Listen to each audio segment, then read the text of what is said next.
Welcome to our first ever podcast, the Baldwin Bisons.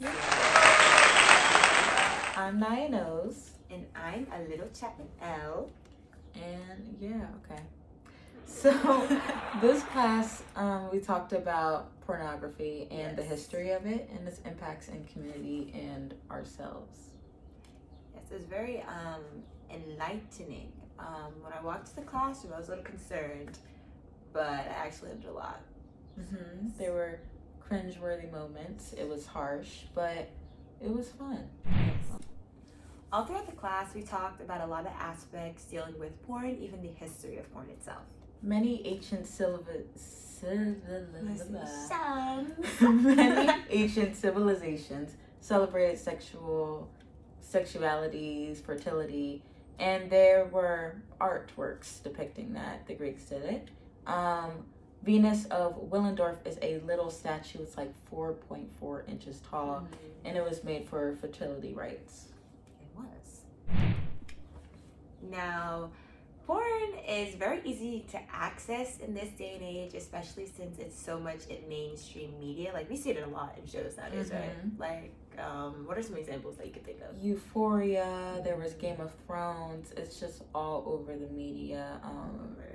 And it's common to watch it these days. Yeah.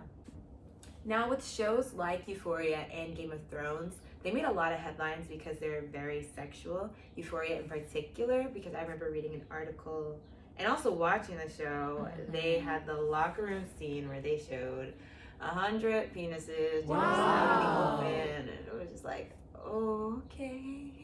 It's also really common to see women naked, especially their breasts. Most of that show is all of that. That's all you see. Yeah. Especially in Game of Thrones as well. I mean, I haven't watched it too much, but have you? Yeah, Game of Thrones, it's a lot. There are many actors that just talk about how they mostly did not want to do those scenes, but they have to because sex sells and the scenes are going to keep being reduced. And it's not just only like shows that involve this stuff, it's also songs as well. There are so many songs that have so much explicit lyrics that you can kind of visualize the scene in your head, which isn't that good as well. No, there's songs like WAP.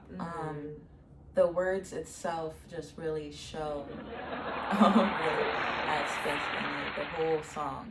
There's also any R. Kelly songs. Yeah. Most of 90s rap songs have things, It's just common these days to hear it. Yeah. And so for that reason, it kind of brings up the question of, do you think this gives like an unrealistic view of sex to our generation? Yeah, people will not understand that that's fantasy and not reality. So growing up, you're going to see this and believe that that is what sex is, but it's definitely not. And it's just really harmful to them. Yeah, I definitely agree. I feel like with so much access to it, I feel especially young generations, especially when you're so young, you have this idea of like what image, like the idea and like this image of what sex is. So when you're actually going to, let's say, do have sex and it's not what you're picturing or thinking, it is kind of harmful in that way, in sense. Yeah, and we spoke about the biological issues it has on everyone. What were they? I know, like if you do have a porn addiction, it can really harm your relationships. I know it makes it easier for you to cheat, which isn't surprising with all these cheating scandals we get in the media and just all around us. No, not at all. And what else was there? Financial problems. People lose their jobs because they're addicted to porn. Porn is easily an addictive thing. Yeah, it's very easy accessible. Yeah, there's just a lot of negative issues that it brings into the community. So yeah. So with the rise of pornography, there was also an increase in racism and pedophilia. No surprise to that.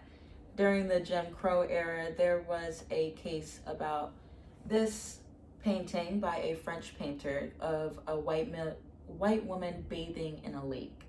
And it was banned from being sold across the world and was put in a museum as art because people thought of it as porn. But then there was a postcard made of a black child bathing in a bin, and it is now sold still today. It's allowed. That was just, it happens more often than you think, and it's still happening. Yeah, and it went to show how, back in the day, even now, how people thought so differently of black people when it came to porn, and then just white individuals. Because to be able to see such young black children on those postcards and not to think of it in any way was really just interesting. It also goes to show how society would pick and choose what is porn and what isn't porn, what is art and what's not art.